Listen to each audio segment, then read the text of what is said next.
Қайырлы күн. Бүгін сіздермен ұбт-да кездесетін есептердің шығарылу жолымен бөлісетін боламын. Бізде мынандай тригонометриялық өрнек берілген. Бірінші бұл өрнекті ықшамдап аламыз да, тангенс минус 2 болғандағы мәнін табуымыз керек. Ол үшін бөлшектің бөлімін де алымын да косинус куб альфаға бөлеміз.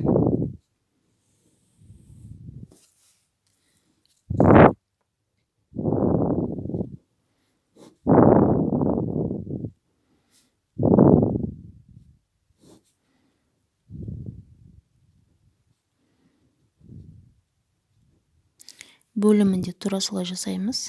Синус альфа бөлінген косинус альфа және көбейтілген 1 бөлінген косинус квадрат альфа деп алсақ болады бұны. Минус 2. Мынанда тура солай жасайық. Косинус альфа минус 2. Мына жерде косинус альфа бөлінген косинус альфа көбейтілген 1 бөлінген косинус квадрат альфа деген деп жазып алсақ болады, чтобы түстікті болу үшін. Косинус альфа мен косинус альфа қысқарып кетеді, ал мына бізде тангенс альфаны береді, тең. Косинус куб альфа мен косинус куб альфамыз қысқарып кетеді, орнында 1 қалады. Салайын кішкене. 1 қосылған 2 тангенс куб альфа қалды. Бөлімінде синус пен косинусымыз тангенс альфаны береді. Көбейтілген 1 бөлінген косинус квадрат альфа дегеніміз ол 1 қосылған тангенс квадрат альфаны береді. Және де жақшаны жабайық. Минус 2 көбейтілген 1 бөлінген косинус квадрат альфамыз ол бізде береді.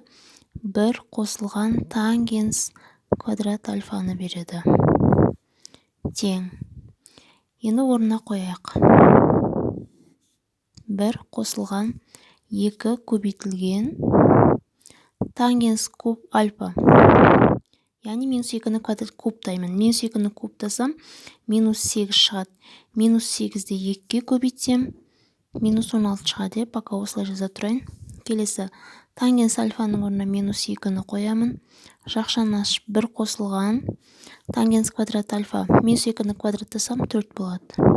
Минус 2 жақшаны ашайық. 1 қосылған тангенс квадрат альфаны. Минус 2-ні квадраттасам тағы 4 шығады. Тең. 1 азайтылған минус 16 минус 15-ті береді. Минус 15. Минус 2 плюс 5 минус 10. Тағы да мына жерінде минус 10. Минус 10 минус 10 минус 20 болады. Бұл екеуі қысқарылады. 5-ке қысқартылып, сонда минусты минусқа бөлсем плюс сан шығады. 15-ті 5-ке бөлсем 3 шығады. 20-ны 5-ке бөлсем 4 шығады. Келесі қарастыратын есебіміз көрсеткіштік теңсіздігі. Көрсеткіштік теңсіздікті шығару үшін бізде берілген сандарымыз бірдей болып тұру керек. Мына 3 бөлінген 8, 8 бөлінген 3. Осыны бір жүйеге келтіру үшін мына қатарды минус 1-ге көбейтсек болады. 3 бөлінген 8 x квадрат қосылған x. Енді мына қатарды минус 1-ге көбейткендіктен таңбаны ауыстырып жазайық. 3 бөлінген 8 минус x минус 15 деп жазамыз.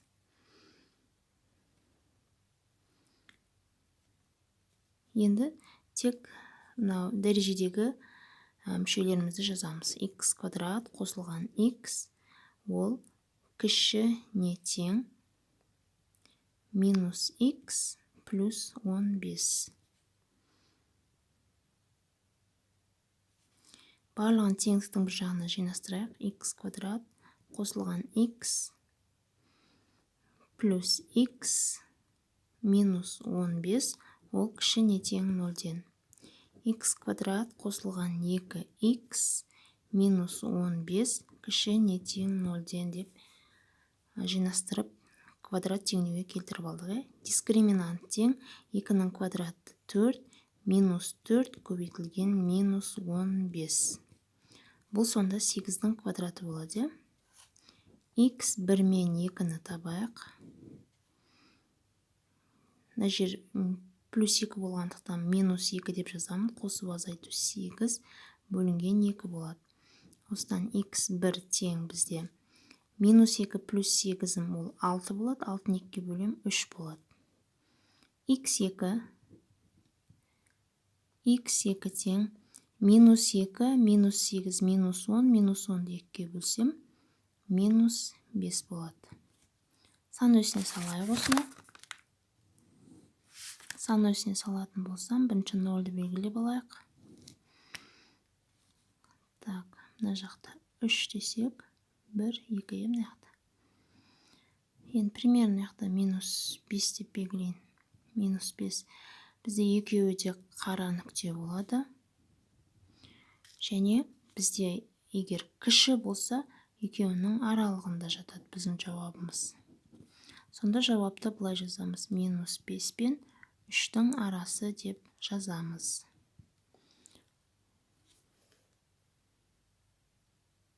Келесі қарастыратын есебіміз иррационал теңдеуге байланысты есеп.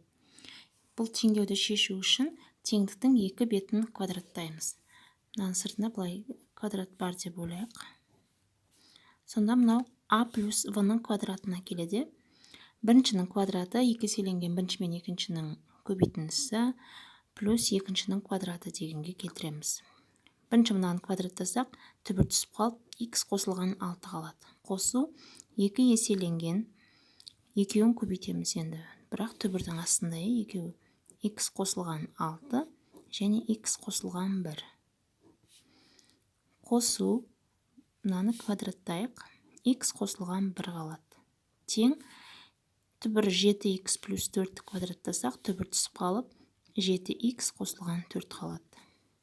Енді түбірі барды теңдіктің сол бетінде қалдырайық. 2 түбір астында. Екеуін сразу көбейтіп жіберейік. X квадрат.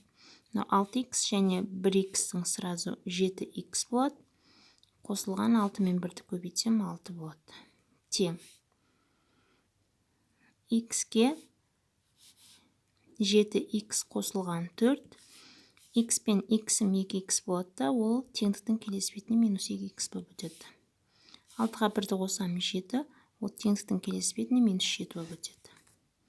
2 түбір астында x квадрат қосылған 7x қосу 6 тең. 7x-тен 2x тастам 5x болады, 4-тен 7-ні алсам минус 3 болады.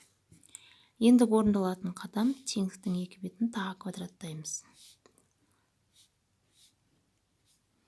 Сонда тек 2 ғана квадратталып түбір түсіп қалады. Сонда 4 болады.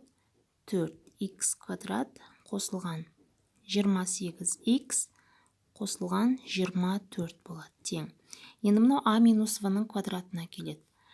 Біріншінің квадраты 25x квадрат минус 2 еселенген 5 3-ге көбейтсем 15, 12 еселесем 30x болады.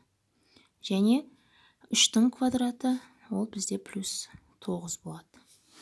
Барлығын теңдіктің келесі бетіне өткізейік. 25x квадрат минус 4x квадратым 21x квадрат болады.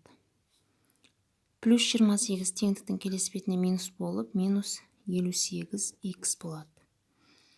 24 минус болып өтеді. 24-тен 9-ды алсам, 15 болады. Минус 15 тең 0. Осы түрдегі квадрат теңдеуді алдық. Енді осы теңдеуді шешейік. Дискриминант тең 58-дің квадраты 3364-ке тең. Минус 4 көбейтілген 21 көбейтілген минус 15. Так, бұл болады сонда 3364 азайтылған. Так, 84, оны 15-ке көбейтсем, 2 минус плюс болады, 1260 болады. Ол бізде болады 68-дің квадраты болады. X 1 мен 2-ні табайын. Минус 58 плюс 58 болып жазылады. Қосу азайту 68. Бөлімі 21-ді 2-ге көбейтем, 42 деп жазайын сразу. X1 бізде 58-ге 68-ді қоссам 126 болады. Оны бөлемін 42-ге, мәні 3-ке тең болады. X2 58-ден 68 жасам минус 10 болады. Бөлемін оны 42-ге. 2-ке қысқарады, минус 5 бөлінген 21 болады. Сонда бұл есептің жауабы 3-ке тең болады. Келесі қарастыратын есебіміз анықталған интегралға байланысты есеп. Бізде мынау 3-тен 1-ді интегралдың алдына коэффициент ретінде шығарып жүрсем болады. 1 бөлінген 3 интеграл А-дан минус А-ға дейін. Енді 1 минус 2х dx. Енді интегралдайық. 1 бөлінген 3. 1-дің интегралы бізде х-ке тең, минус 2х-ның интегралы 2х квадрат бөлінген 2. 2 мен 2 қысқарып, сразу х квадрат деп жаза салайын. Шегін қояйық. А-дан минус А-ға дейін тең. Енді орындарына қояйық. А-ны, бірінші А-ны қояйық. 1 бөлінген 3 А минус А квадрат. Енді минус болады. Минус А-ны қояйық. Минус А минус А-ның квадраты бізде А-ны береді. Тең 1 бөлінген 3 А минус А квадрат.